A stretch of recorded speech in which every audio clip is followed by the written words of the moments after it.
Welcome back to Just Giants with Grump and the Cranky Fan, the best damn podcast for the best damn football team. I'm your host, the Football Grump. With me, as always, is Mike, the Cranky Fan, and of course, with us at the Senior Bowl, Bobby Skinner, Justin Penik from Talkin Giants. How's everybody doing today? Welcome to, I guess, is live on Talkin Giants YouTube channel. That's pretty awesome. Unfortunately, not on ours, but that's actually my screw up. So, what else is new? Well, you're pissed off about that. I'm pissed off that we missed practices today, and it literally didn't rain. Until just now. It just started raining. And yeah, practice is over, so we can't. We spent now. Part of me is a little relieved because we had a lot of work to catch up on with the Giants that we've missed over the last couple of days. But I know that 2 weeks from now, I'm going to be pissed I missed that third day of Senior Bowl practice and not, get catching up on Mike Kafka and Shea Tierney. I'm 100% pissed that we missed it. I caught up on some sleep. That's what I did. I woke Justin up. After you guys definitely needed it. These guys stayed up till what? I didn't sleep. Oh, you didn't sleep? No, I'm sorry. Yeah, not last night. Or now. Took a half an hour video, 6 hours. I thought you guys were raging in Mobile till like 4 a.m. Well, that sounded like. Yeah, I was sleeping. I'm doing well. Happy to join the Just Giants podcast. This is my first time on the Just Giants podcast. Is it? No. Oh, no, because you couldn't go on the other one. That's right. Bailed. Yeah. No. Really? You never forget your first time, Justin. So this is true. This is true. We got a lot really, of Giants stuff. Really wetting your whistle here, Mike. What have you been up to this week while we've been slaving away over here? I've been watching all the coverage of you guys. You guys are doing a fantastic job. I wish I was out there next year for sure. I'll be joining you for all the fun and games and learning about all the seniors coming out and everything. So I'm really interested to hear what you guys have learned over the last couple of days. I think that's what we all want to hear, and I definitely want to catch up on. And that's kind of what we're going to launch right into. So I know we're here, and we were kind of like really just diving into like just about every player we can get our eyes on and breaking it all down. And there were some guys that we had never even heard of. There were some guys not even on the roster sheet when we showed up that we were kind of scrambling to figure out who they were. So we were kind of all over the place. You had some questions for us that were a lot more Giant-centric and getting us focused on the team that we follow. And it's the whole point of this YouTube channel, right? Is we're talking about the Giants. It's just the Giants. So why don't you hit me with some of your thoughts here? Yeah, I mean, obviously, our biggest need is offensive line. We talked about it on our show all the time. And I'm sure you guys do as well in Talking Giants. And, we basically need to replace 4 starters on the offensive line. We feel good about Andrew Thomas, but we need a lot of work with everybody else. As you're going to Mobile and getting ready for the Senior Bowl, who are the guys that you were looking forward to seeing, and how did they look? For me, I actually wasn't looking at the tackles that much because I just really think we're kind of nailed into a tackle at 5 or 7.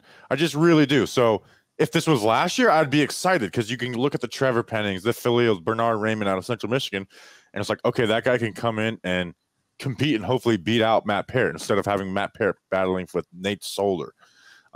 So that's like kind of stinks because this is a good like depth tackle class. Now I still think they can go and do that because a good depth guy is worth it. Right. But right now they only have 1 tackle really. Yeah, and but I've been looking at on the inside, and that's Zion Johnson. Well, and is that who you had coming into this? He was definitely the top guy that's coming in, but I think coming in, everyone viewed him as a 2nd-round pick. Mm-hmm. And again, Senior Bowl, the reaction to Senior Bowl can kind of get too heavy and then it dies back down. It's like, okay, we have a bunch of tape on these guys, not just 3 days of practice. But like Zion Johnson's getting 1st-round talk right now, which is a little like worrisome for the Giants because that could be like the 2nd-round target that they could look for. Right. But if they're in the trade down, so Zion Johnson is like right now, if like if he's there in the 2nd round, he's like my bang on the table guy out of Boston College, played guard, and even took some center reps, even though I think he'll play guard in the NFL. Yeah, he didn't look bad at center either.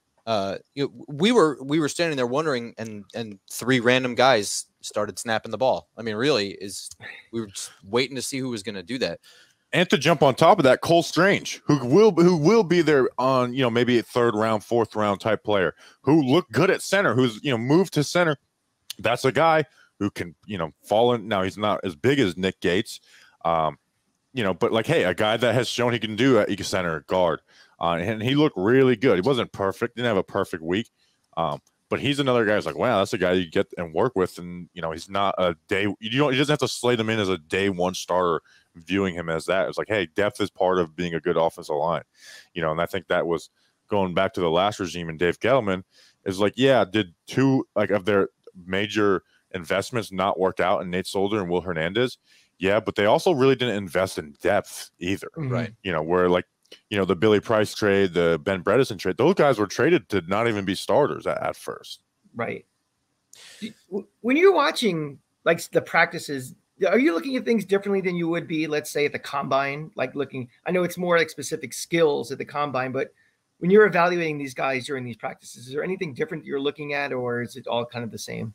Well, before you even, I don't really invest a whole lot into the combine in general. I mean, I look at it, whatever, but I don't like, this is like one-on-one drills with NFL coaches. I take this, like, I think that this is a huge learning opportunity, especially with these guys or whatever. The combine is kind of a way to see them comparatively in sort of drill situations among guys that are not just at the Senior Bowl. You know, the juniors coming out that don't need a senior season, that might be more polished or just have more natural ability or something like that, is kind of the way I view the combine. So that I view it completely different. I don't know about you. Well, yeah, and the main thing is you got full pads and you're hitting each other. Yeah, like that's the thing is always how do you handle up against, you know, a guy like, you know, a Cole Strange, like we just said? How do you handle up against that physicality? Trevor Penning, and this is something that was really good about Trevor Penning, who I think was the best tackle here. Not perfect. I don't think he's a top 10 guy, maybe not even a top 15 guy, but he would bully dudes at Northern Iowa, and he was doing it here too. Like, it was noticeable how nasty of a player is, and that translated up against Senior Bowl talent and not, you know, North Dakota State or, you know, West Wyoming. Is he just nasty, like just, okay, I'm gonna play to the whistle, or is he nasty like in that good way where it actually translates to good play? Both to me. Because I saw a little bit, there were some reps where I'm like, all right, I think you're just being nasty here and you're just trying to play, which I love guys that play to the whistle, but it's like it's a little too excessive here. But again, it's Senior Bowl, it's not in game, but you practice how you play, so that's also legit too. Yeah, and so to answer your question, you know, we did our Senior Bowl preview episode. And, you know, I highlighted guys like Ed Ingram, Marquise Hayes out of Oklahoma, Darian Kennard, Dylan Parham. Those were guys that I wanted to see, and not all of them because I thought they were the best. Like guy like Dylan Parham, I thought this will be interesting for a guy like him. And he didn't look like he belonged at first, but then he had some good reps as well. So a guy who can develop. But guys like Ed Ingram and Marquise Hayes were actually pretty disappointing the first day. They were getting a lot of coaching up while other guys were not. And from what we heard, because we didn't really watch them the second day, is that they improved. And at all accounts kind of said that they had a better second day as well. And improvement is kind of what you want to see from these guys. So I guess that in all is teachability, right? Now that we're talking about it, I'm 100% pissed that we missed it today. Now I'm getting even more mad that we missed today. Yeah, this was supposed to be our catch-up day for O-line, D-line. But what I did hear is a bunch of guys left today. Really? Players. Jermaine Johnson was not here day 3. I just read before we started this. He went home. Alec Pierce went home. I'm not sure if he's hurt or not. I didn't see. But so some guys weren't even here today. But it's weird for them to even go hurt, because there's, you know, some guys who get banged up, but they like kind of showed up to the game last year and just a jersey. That's kind of weird. Maybe it's their agents telling them. I don't know. That's interesting. I'd like to hear the reason why. Yeah. Were there any linemen that weren't on your radar that you just like, wow, who is this guy? And something you're going to kind of follow more up until the draft? Or Chris Paul. Yeah, Chris Paul out of Tulsa. Well, you already liked him. I didn't. Well, you're president of his fan club, Grump. Well, now, yeah. Oh my God, I came into it thinking that he was just like a ho hum whatever, and he had good rep after good rep, and one of them was fantastic. What about you? Let's see. Let me pull up his number.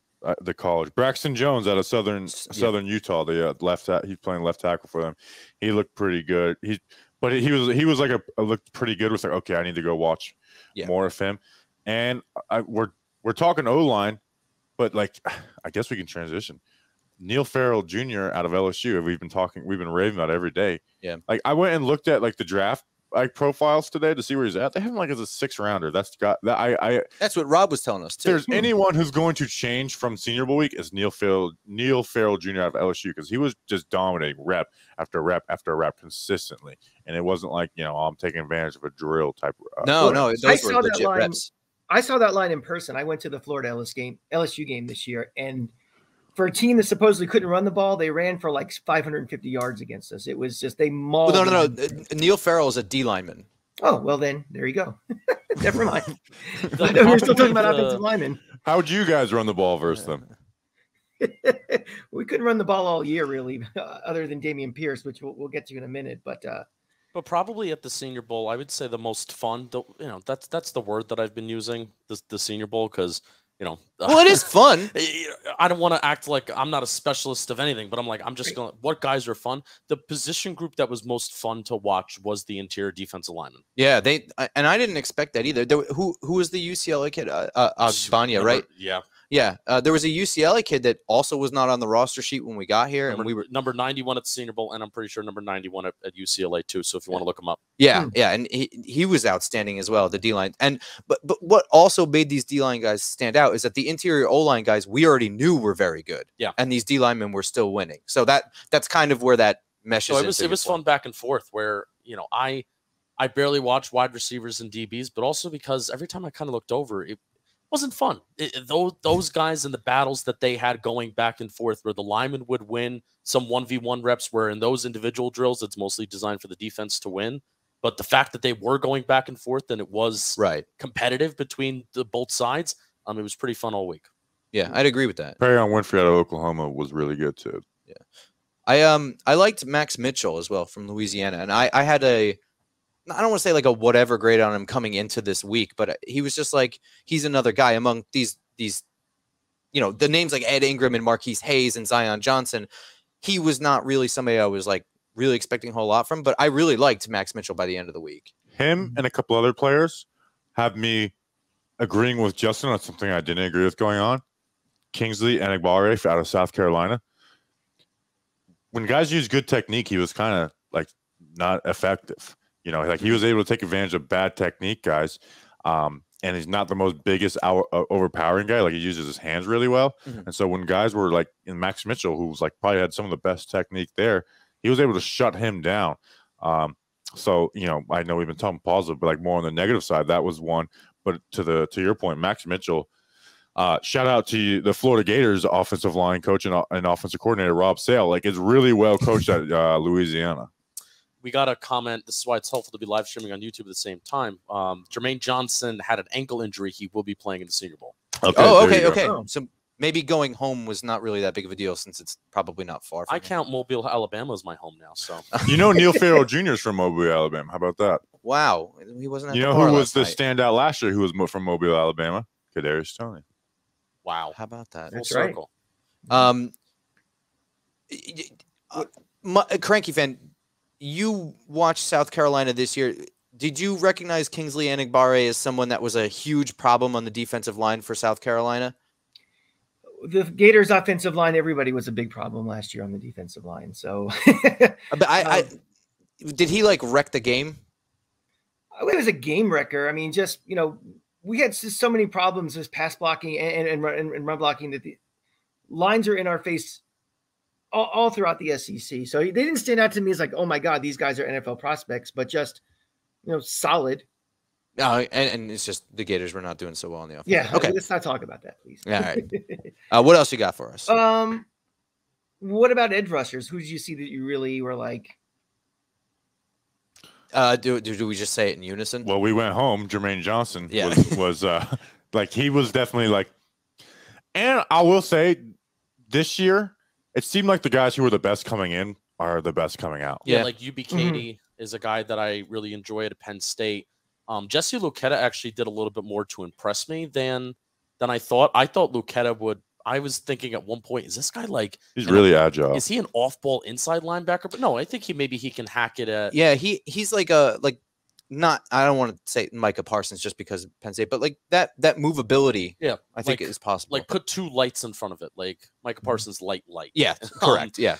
We got a guy from Western Kentucky who really stood out. I'm looking at his name right now, D'Angelo Malone, which was. Whenever you internalize like that player's actually like doing pretty good, and then someone points out to you like that player's looking pretty good, is like a high five right there. I mean, me and Justin have that moment where, like D'Angelo Malone's winning consistent reps out of Western Kentucky. Like, I probably watched like 40% of the guys coming in. Unfortunately, not as many as I wanted because of the Giants coaching search. So like there's like a list of names in my head that's like, all right, next week these are guys I'm watching, and D'Angelo Malone is definitely one of those guys. Yeah, I would agree with that. Yeah, good to see a guy from a small school, and it looks. And he's big too. You know, it wasn't like some light framed. I mean, he looks. I don't know. But he looks bigger than a guy like Kingsley and yes, in fact, maybe we can look up. I mean, he made the plays. size we could be of those useful. guys. I mean, bottom line, he made plays. I mean, you know, in those drills, I wasn't like, "Whoa, this guy's the fastest guy. This guy's the biggest guy." But he was making plays when he needed to during like those mini team periods and then also team periods, which that's more than a lot of these edge rushers can say outside of Jermaine Johnson. Like he was making those kind of consistently. So yeah, a lot of I know Tyreek Smith out of Ohio State, made some plays, but nobody like stuck out besides Jermaine Johnson and Malone as two guys as consistently. The guys on the interior stuck out more. Yeah, so. I'd agree with that. As far as Patrick Graham being retained, I see Jermaine Johnson, I think, can fit in just about any scheme. Yeah. 4-3, 3-4. I think he's fine. And I think Patrick Graham, we talked about him being back and being able to adapt. I do think he might adapt in the way he views edge rushers too a little bit, where it's maybe less dropping back into coverage, etc. Yeah, it's like, listen, if I got a guy who can just rush the passer, I'm going to get him and not worry about it. Mm-hmm. At least I'm hoping he learned from like the Marcus Golden mistake. Especially if you play more too high. They were playing more single high in 2020. You're not worrying about dropping that extra guy in coverage because you're always playing that too high stuff and you're trying to prevent the big play. So let the guys get after the quarterback. What you pay him for, it's what you draft him for. I hope people don't think I'm being rude looking at my phone. I want to compare Kingsley versus Malone's size. Kingsley's 6'3", 261. All right. You guys keep talking while I do this. What else? Was there anybody else in the defensive line that we didn't mention? Defensive tackles, we hit them all. So a lot of the guys, there's a guy from Georgia, Wyatt. I feel like that's part of his name. So Georgia, he's probably going to go in the first round. This lets you know where I am with the Senior Bowl. I'm also producer editor for the. No, but also the names are like they're all getting jumbled. There's a guy from Alabama who got some Dalvin Tomlinson comparisons. He was number 48 at the Senior Bowl. Yes, I do. He was 48 in the second practice, so he's probably going to be going like second round ish, I think.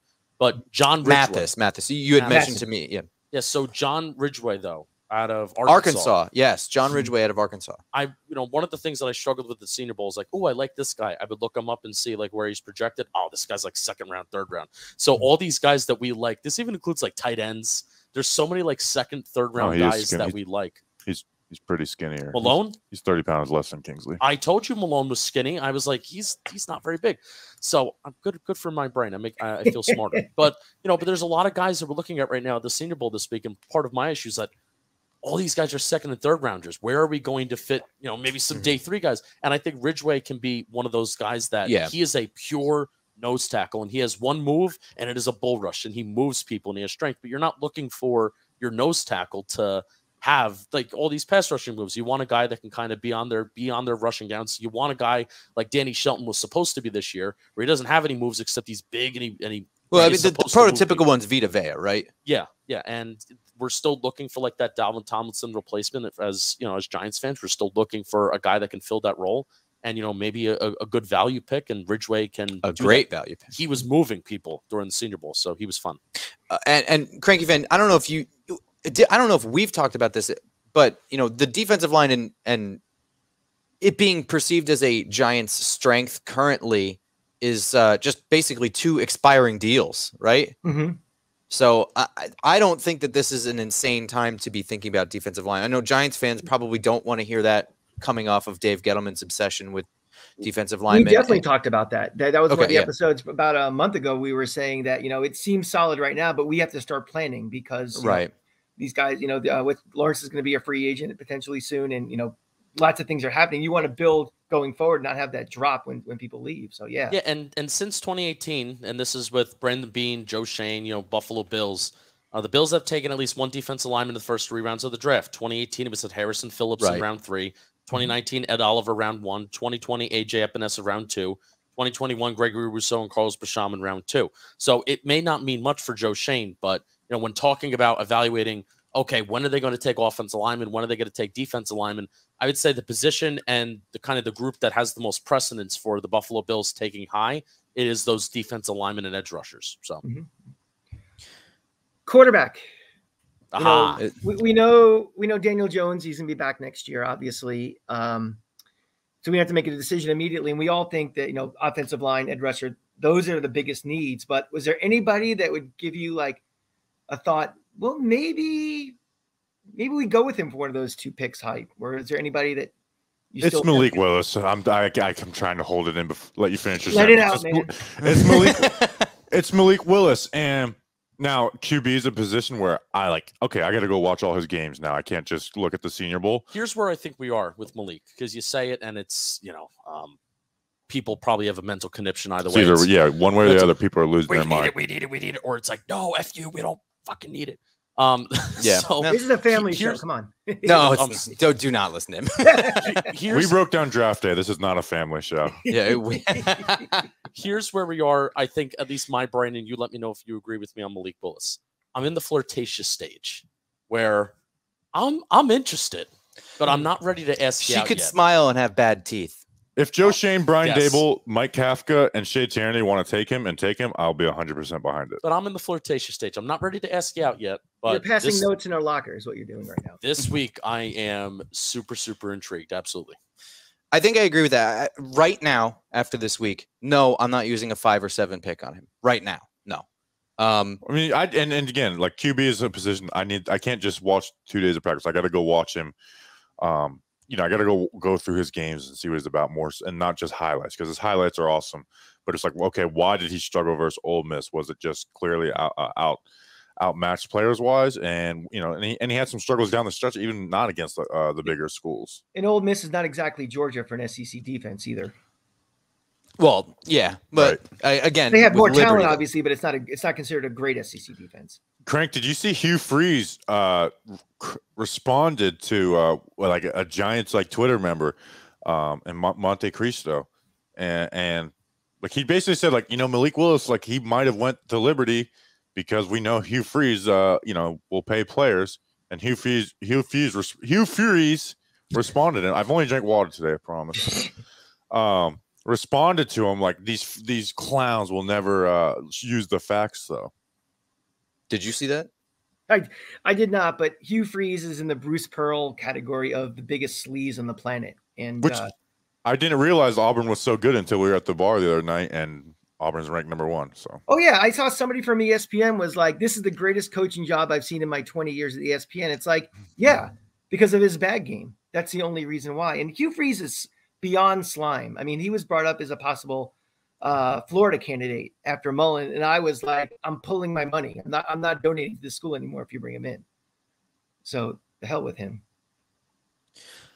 But he loves Malik Willis. Yeah, I don't know. I could be. There's a lot of time for Malik Willis to jump into that 5-7 to fully answer this, but as of today, he had to do a lot to get better, and he did do a lot to get better, and I feel pretty good about it. I'll have my answer by March 1st. Yeah. There were certain things that Malik Willis had to do this week to really, I think the main goal for Malik Willis is to not just fail. Start a narrative. You know what I mean? To not just flop.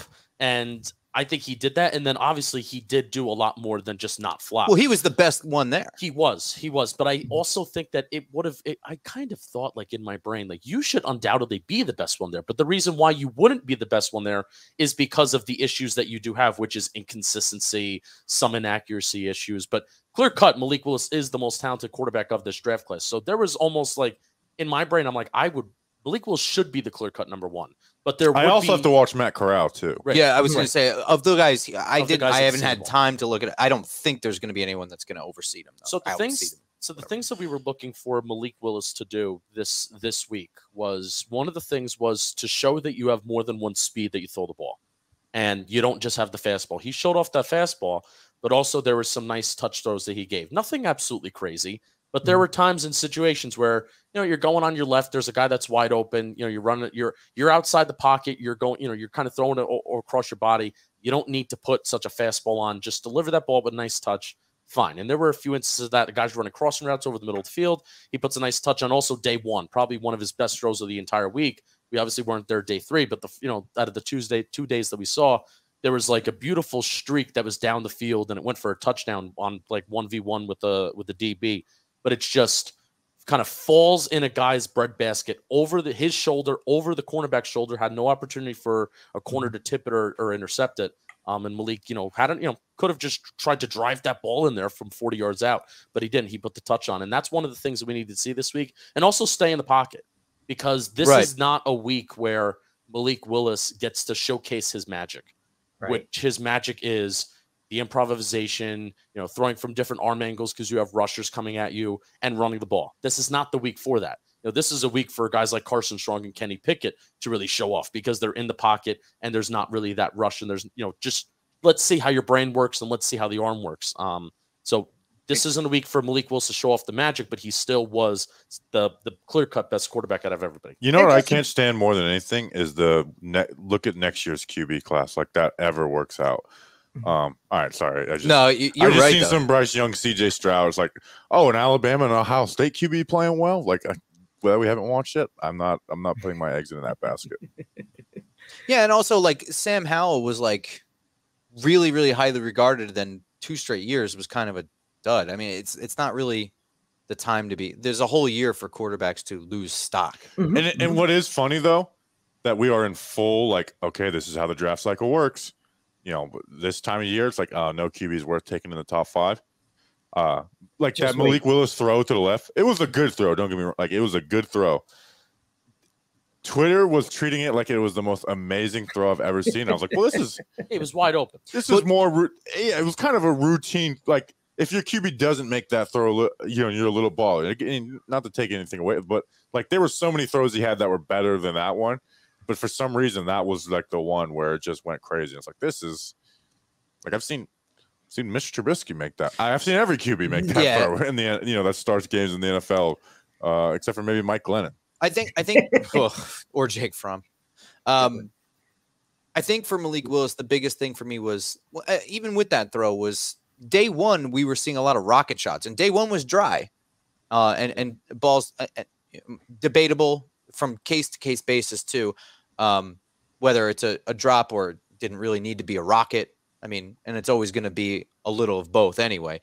But that day 2, we saw that improvement, and that's really what this is all about. It's about improvement and seeing these things that we need to see that Malik Willis can do. So it's not amazing that he can do these things, but this is what he needed to do to increase his stock. It has nothing to do with him being outstanding. It's just, this is where we needed to see the improvement, and there it is. Yeah, he could have, like I said, he could have flopped, and that would have been like, all right, that's this QB draft class. We'll see you next year. But now I think the only one that is really worth considering is Malik Willis. I think so. I mean, I barely did QB work at all coming into this. What do you think of Corral? What do you think of Corral, Crank?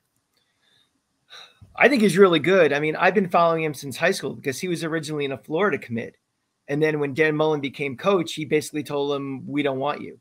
And that's where he ended up going to Ole Miss. So I think he's got all the tools. Again, I haven't seen him like any of these drills or anything, but I think he's pretty legit. I mean, he was in a really good offense. You can be really prolific, which he was under Lane Kiffin. But I think he was the second best SEC quarterback this year behind Bryce Young, I think. I don't know. Matt Corral, to me, I saw a lot of the things with the tools, but then, I was watching Dontario Drummond trying to get a handle on the wide receiver out of Ole Miss, and I was finding it kind of hard to judge Dontario Drummond because some of the passes were like 5 yards behind him. So that I would have to do more work on him, but then the injury scares me at this point. Also, the Lane Kiffin offense scares me too because, I mean, guys are running wide open. Yeah, and I'm seeing, we are in a YouTube chat right now, and I'm sure a lot of people that are even just listening to this on your channel or the podcast app are like, again, quarterback, I don't want it. We still have Jones. Use this year as a bridge year. Improve the offensive line. Improve this. Blah blah blah blah blah. Brett Coleman had a really good tweet of, you're not taking a guy for what he is in 2020 or 2021. Right. You're taking a guy for what he can be in like 2023. That's what the 49ers did. Yeah, and that's the fascination behind X quarterback that you like in this draft class, whether it is for me, it's Willis. That's why you do take him. It's not because, oh, look at what this guy is right now, but look at what he can be. And the ceiling is the overused word. Listen, it's very easy. I mean, the fans, and Grump and I talk about this all the time. It's like the fans are tired. It's been a decade of losing. They want results now. You know, if this team is 1-2 going into October, they're going to be furious and be like, we made a mistake with, you know, general manager, head coach, everything. Right now, they've all won the offseason. But what happens when we start off slow? It's like they want results yesterday. And yeah, well, and the Giants unfortunately have been operating the same way, where they want results now, and that's not right. Clearly, that's not the way that they should be operating. Now, fans are going to think, or they're going to think what they want, but the organization shouldn't be thinking now. I just hope the organization can't get bullied anymore by the fans now that they have Joe Shane and Brian Dable. Amen. They did what they wanted. The fans wanted to clean house and start fresh, and that's what we did. So now we just sit back and let them do their job. Yeah, stop bullying the ownership fans. Yeah, so there's no pro bullies except for Chris Mayer. We can bully him. Oh, let's go.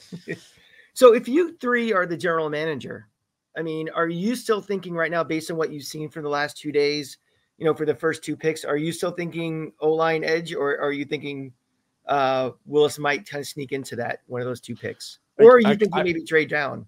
I would love to trade down. Yeah. That's what I would love to trade down, but I just don't really, I don't entertain trades until the trades happen, because it just, yeah, I mean, it's all pie in the sky, and speculation. Right.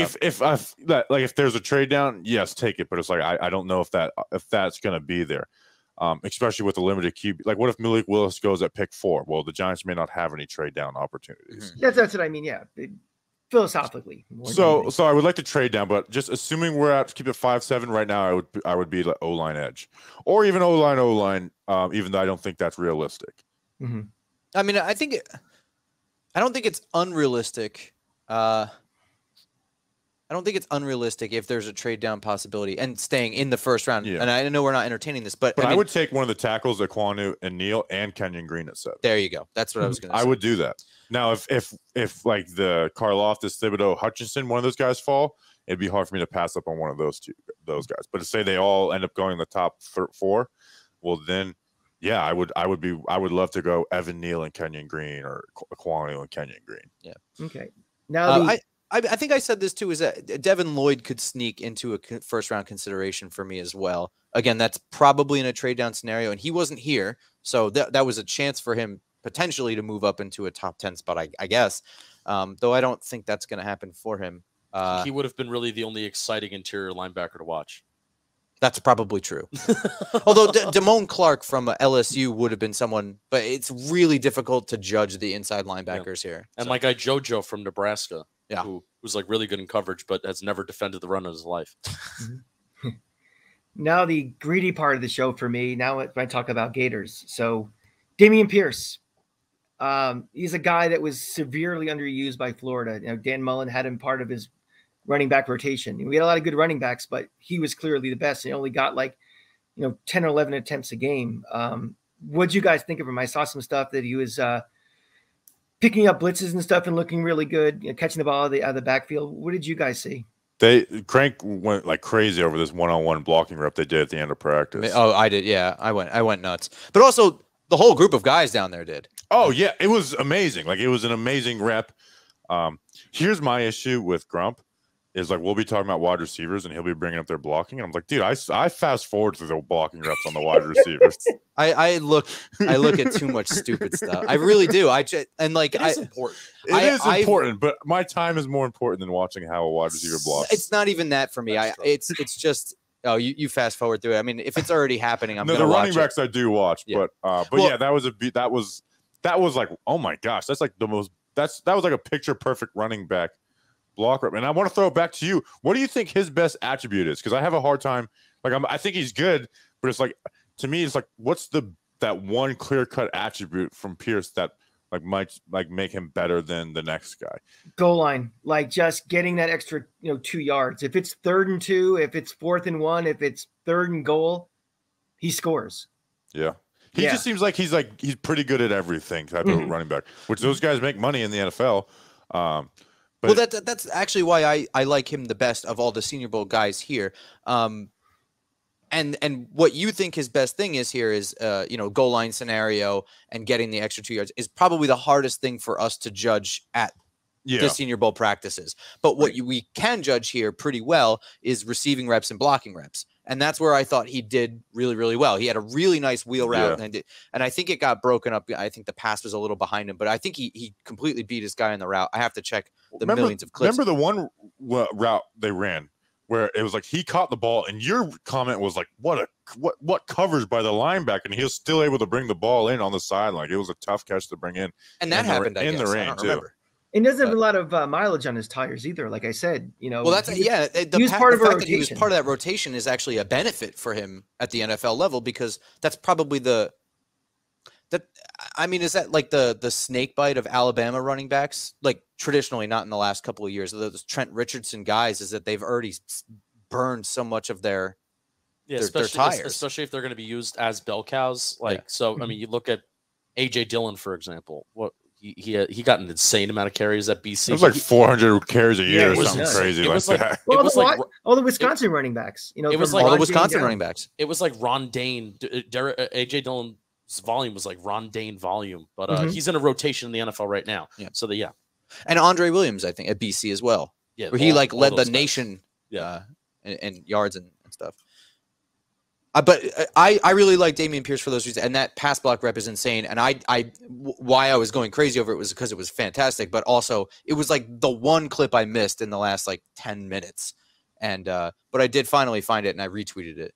So that's pretty cool if you want to look at it yourself. Actually, you sent it to me, so Cranky fan, you saw it. I saw it. It was better than any O-line blocking rep all week. It was beautiful. Do you want to switch over to coaching stuff? Let's do it. How are we doing on time? We are about 36 minutes in. All right. Do you want to run through this really quickly? Yeah, let's do it quickly, because we're going to do a lot of it on Talkin' Giants. Yeah. So the newest one, should we just start with the newest one? The most recent thing is Mike Kafka. Most important thing, too. Mike Kafka was named as the offensive coordinator. For all the guys that they were interviewing, which this news broke last night, right? That he was part of the list. Those candidates, was that yesterday? Finalists. I can't remember. It was like 2 days ago the list was put out, and I think like the interview schedule was put out yesterday.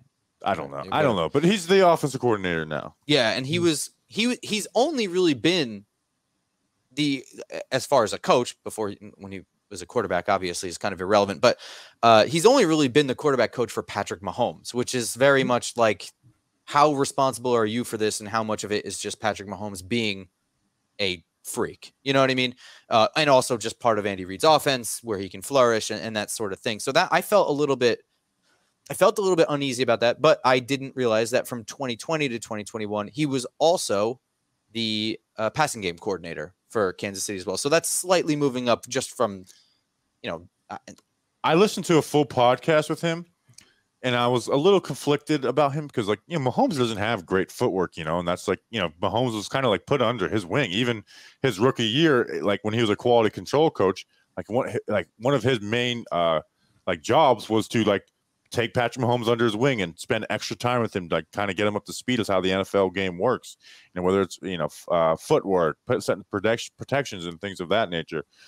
But when I was listening to him, what I really loved was the scheme talk, and that's what when you're the offensive coordinator, that's your main job. Obviously, you're coaching up individual players, and it was the scheme talk that I really like. It's West Coast based, but they tag so much up, and I got a whole like spiel for Talking Giants, but basically attacking teams' weaknesses and pulling things up from the college ranks and testing them out in practice. Which, by the way, not just throwing them in the playoff, but testing them out and like okay, this one didn't work. Maybe we come back to it, a few weeks from now and try it out.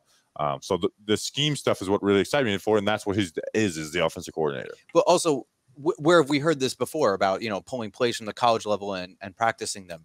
Brian Daboll. Yeah. Oh, they're very aligned as being an adaptable crew, and that's my main thing right now. I didn't do the most research on him right now or anything, but the fact that you have Kafka, who doesn't have any previous ties with Daboll, New England, or it's this Andy Reid kind of tree, which is separate from like the Belichick tree or the Buffalo tree, and where we've kind of taken.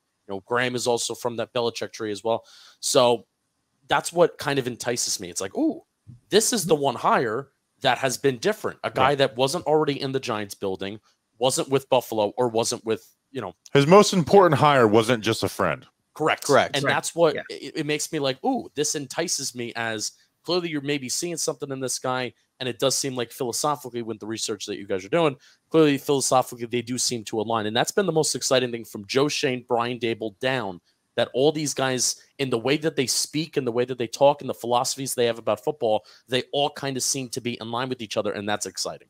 I've been harping since December that I wanted to get this team to the 21st century. And I think, Justin, you and I have been saying almost the exact same thing: is score points, score. We want a modern offense. Attack. And who are we pulling guys from? The playoff game was the most exciting playoff game in NFL history, with the two best offenses we've seen in a long time. We got architects from both of those two offenses coming in here to meld minds and create an offense. Daniel Jones today, quarterback X in the future, a new offensive line, everything. So to me, it's easier to build an offense from marble than sandstone. It's easier to, when you're starting with smart people from successful programs, it's a lot easier than pulling guys from garbage or buddies of guys. So everybody who's complaining about, this is the Bills East, or, another guy from Kansas City or something, you want to get guys from the best who've been proven. We don't know what their exact role was then. They're going to get a chance to elevate and prove themselves now. But to me, these are the kind of guys we want. We want the Giants to be, a modern football team, and we're succeeding in that, at least in our initial hires. We'll see how they do. Yeah. I would say the second most important hire would be the O-line coach. It's probably the only assistant that I care passionately about. And the Giants hired Bobby Johnson, OG Bobby Johnson. OG Bobby Johnson. He was Buffalo's O-line coach from 2019 to 2021. And previously just bounced around for like a really long time between tight ends coach, O-line coach around the NFL and at the college level in Indiana and Miami of Ohio, going way back to, I guess, technically the turn of the century, 99 to 2000. I don't know. I'm pretty okay with it. He's coming from Buffalo with Brian Dable. They already have this working relationship. It's a very, very, very important position to not screw up. I probably would have been pulling for Mike Munchak first, but there's only really like two O-line coaches that are the premier names, like Bill Callahan, etc. So if it's somebody that Brian Dable is comfortable with, I feel pretty good about him. I don't have a strong reaction either way. Like there's nothing to point to say, oh, this guy's not good. And there's also nothing to point to say that he's great. Now, I went and found out some things he believes in and coaches, which is good things. But you know what? Like, all 32 coaches in the NFL have some good drills they work in and scheme stuff that they believe in. So there's things you like there. But, I was talking to a Bills guy, Anthony, from Cover One, and he's like, I don't think he was horrible, but I'm not. He's like, I'm not crying about him leaving. Right. But where I think this is another lockstep thing here with versatility, right? In the versatile scheme here. So yeah, in the run game. Yeah. The one thing that you can really learn from him is that, like, he's not going to put tackles on an island a ton, which I'd be interested to see though with Andrew Thomas, because Andrew Thomas doesn't need it. Is better than Deion Dawkins. You can't put him on an island, so I would like to see how they do that. But a lot of the stuff he believes is the same stuff Rob Sale did. So I'd be interested to see if he can just be a better communicator than Rob Sale, because it seems like Rob Sale wasn't the greatest at that with the Matt Parrott situation. Or maybe Matt Parrott was just not very good. It's hard to tell, but it certainly felt that way, right? That Rob Sale was. Well, and we saw Parrott play, and he was better than Solder. So that's like that's the thing. If we never got to see Parrott play this year, I would be like, maybe he's just that bad. But we did see him play, and he was better than Solder. And I still, to this day, I don't understand what happened with Matt Parrott, that he got benched for Nate's. Like, it wasn't like he didn't get this. He didn't win the job. He got benched for Nate Solder. He was the starting right tackle. He was talked about even in May. They were talking about how we're ready to roll with this guy. Mm-hmm. He was the starter through the first 2 weeks of preseason. And then the last preseason game, all of a sudden, Nate Solder's our starter, and he's getting ran over by Von Miller week 1. I feel good about him because he's bald. I know Rob Sale was too. Maybe that's why they have the same philosophy. I think it's just all coaches are bald, because our last coaching staff was all bald. Joe Judge is not bald. He just has short hair. Listening to some guys in breakfast this morning talking about like stories from working under Bill Parcells. They're bald. I think just the NFL. So we're not getting bald. Rob Ryan. Is that what you're saying? Yeah, it's the most stressful. It's Thank God. It's one of the most stressful jobs in the world, and I think we're we're understanding why everyone's going bald in the NFL. Bobby Johnson, one more note. Also bald. Known psychopath, and if we are allowed into camp this year, which I think I will start campaigning to burn things if we're not allowed back in training camp. I am so excited to watch him just in a sweatshirt dripping and dancing around. He's running, he's screaming. Some goofy hat and a whistle and just with a hoarse voice yelling at people. Yeah. He's 50 years old. He runs around like he's my age, which, by the way, Mike Kafka is my age. That's weird. Be careful with the 50-year-old comments, please. All right. But Amber Alert. This is the second Amber Alert that we've gotten in 2 days. Yesterday was about like an officer. That was shot. a blue alert. Yeah. How come I didn't get this one? Oh, I turned them off. And now this is a woman that's been abducted. What's happening in here in Mobile, Alabama? This city is way down south. It's nuts. Well, Snacks isn't there anymore, so one time we don't know where Snacks is. So. One time I edited an Amber Alert to say that Superman Radio was starting 15 minutes late. Tough. They also hired a quarterbacks coach, Shea Tierney. There's not a whole lot there. I'm not going to pretend I know a whole lot about him because I don't. He's been Dable's right-hand man, basically. Yeah, that's pretty much it. Again, lockstep. And I know this seems very like we're just taking stuff from Buffalo, but I mean, these are important offensive guys. We're not just taking everybody from Buffalo, but right? Dable took him from Alabama as well, too. Exactly, yeah. It'll be interesting to see. You remember what we did with the defense? We brought those Arizona guys in to try to fit the defense. Like, oh, these guys know the system, so let's bring them in. They weren't good anymore. Yeah. I'd be interested to see if hopefully we won't do the same thing like with this offensive line, just bringing up scraps that were on like the Buffalo practice squad or something, just to say, well, they know the system. Let's get them on the roster. Hopefully they have enough independent thought to say we have a system and we're just going to get the best guys possible. Well, 100% of the transactions by Joe Shane have been Buffalo guys. The running back Antonio Williams. That's right. He's 1 for 1. Yeah. I don't think that they're that inept. I mean, keep a tally of that this offseason.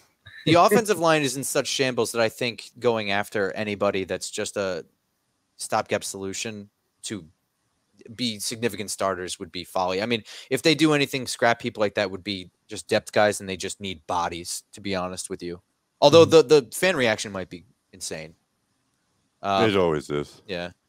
I mean, other than that, I mean, some guys are being retained. I'm not going to go crazy about it. Thomas McGay, he's special teams coach. He's been here since 2018, by the way, and he was with the Giants previously from 07 to 10.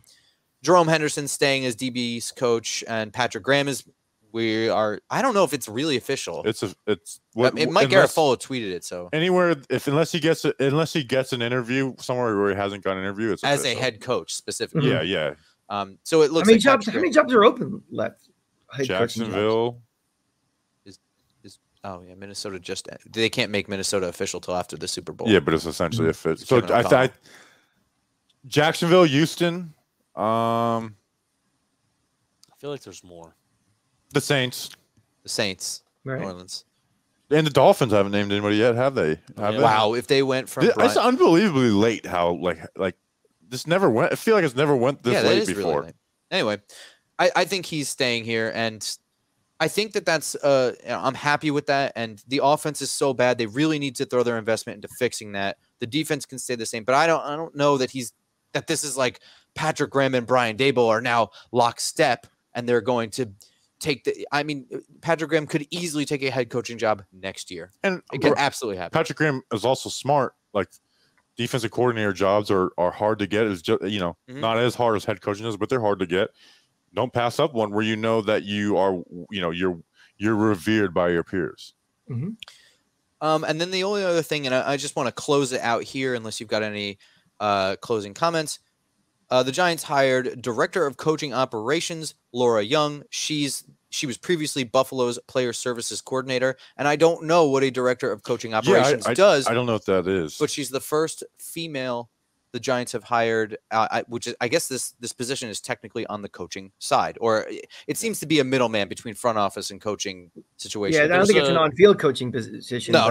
Does she have a Twitter account? I didn't see one. I know there's a female employee in the analytics department that the Giants have. They have a female scout too. On the coaching side, scouting. That's the first female on the coaching side. So that's what Jordan Renan said. So there we go. Entering the 21st century on all fronts. Any closing comments for you, Cranky fan? When are you coming home, guys? Or when do you get sprung from Mobile? Never, because the weather's going to be bad in New Jersey, and we're never going to be home. Yeah, every flight I've in the last. Oh, you guys 2 actually years, gonna get delayed again? No, I'm already It's a checked mess. in. Tomorrow's supposed to be a real mess, and the whole East Coast is supposed to be ugly. I'm already checked in. Well, That's fine. I'm you did speaking into say- existence that we're landing. You did say that Delta is usually the first to be proactive and cancel things. Correct. And they have not done that yet. I have not. They We are delivered the boarding Oh my passes to the God. phone. It's gonna be 86 degrees when I land in Florida. It's gonna be. I'm gonna wear shorts on the plane. It'll probably be 10 degrees where we are. Of course, I go to Tampa last weekend and it's 38 degrees. And I know, Crank. The morning I left to come to Alabama, it was record cold in Florida. It was like 15 degrees warmer in Alabama. Like the old joke, like don't bring the weather with you. I brought the weather with me to Alabama. It was ridiculous. We had a whole weekend planned. We were going to be in the pool, go to the beach, Gasparilla, and we froze our ass off the whole weekend. It was awful. Do you guys have any closing comments? I mean, here's my closing comment. Thank you. Thank me. Thank you. Thank you guys. Yeah. Yeah, really. This was something that I've always wanted to do, was to come down to the Senior Bowl and really look at these guys. This is what I think that I do pretty well, and I'm always trying to get better at it. And I couldn't have come here without you guys, and also couldn't have asked for better people to look at all this stuff with and handle all of this nonsense. It's been a lot of fun. Yeah, but it was a lot of fun, and I honestly can't wait to do it again next year with like better. Like we were discussing like all the things that we wish we had done had we known it was going to be like this. So well, I'm thinking even like, you know, when the draft comes up, we get together and do some things, maybe even go to the draft, or, you know, all these throughout the year, the NFL schedule has all these different things where everybody gets together. No reason we can't. So yeah, we got some plans for the draft, but here's my closing Get together for the first day of free agency. Fun. Where we do nothing. Where we talk about all the things that were already tweeted like a week before. Yeah. We got like 350 people kind of hanging out across all platforms. So go subscribe to the Just Giants podcast on all podcast platforms, or if you're a YouTube person, they have a YouTube channel. If you're hanging out on YouTube, that is linked in the description. It's also the pinned comment. Appreciate you guys just for being awesome. Not a lot of people know. I mean, you've been doing this since 2017, and you know, I think you've taken a share of responsibility for the Giants being bad. Yes, we are cursed. You started podcasting, and then we haven't had a winning season since. So, I mean, you could take that, you can hold that mantle with you, but you've also been doing it for a long time, and a lot of losing seasons, and we stuck with it though. But you guys do a great job. I mean, you know, it's the only Giants podcast I'm subscribed to. Yeah, really. Wow. We, you know, because Bobby and I, we do a lot of Giants stuff ourselves, and you know, I try not to listen to Giants podcasts for two reasons. One, I don't want to steal anybody's takes. Yes, because I understand that if that's a good take, and I self-consciously just think to myself, I kind of agree with that, and I say it on the show, I don't want to take anybody's takes. And then two, my life is the Giants, and I need a break. Yeah. But really, you know, you guys do an awesome job, Just Giants, and you know, I would really check if you like what we do. You're definitely going to love what they do as well. Yeah, I appreciate that as well. We appreciate it. We try to keep a little different. We're basically just fans. We're not media members. We're not anything. Yeah. We're two cousins that have liked the Giants forever. We've been going to games, you know, and it's just like, hey, let's just do a podcast about this. So we start this with, I think, even my wife and his girlfriend wouldn't even listen to us in the very beginning. And we really appreciate all the fans that listen, and you guys for your support and everything. We just want to do more things with you together. So we really appreciate it. All right, everyone. That's going to close it out. So see you guys next time. Go Giants. Go Giants.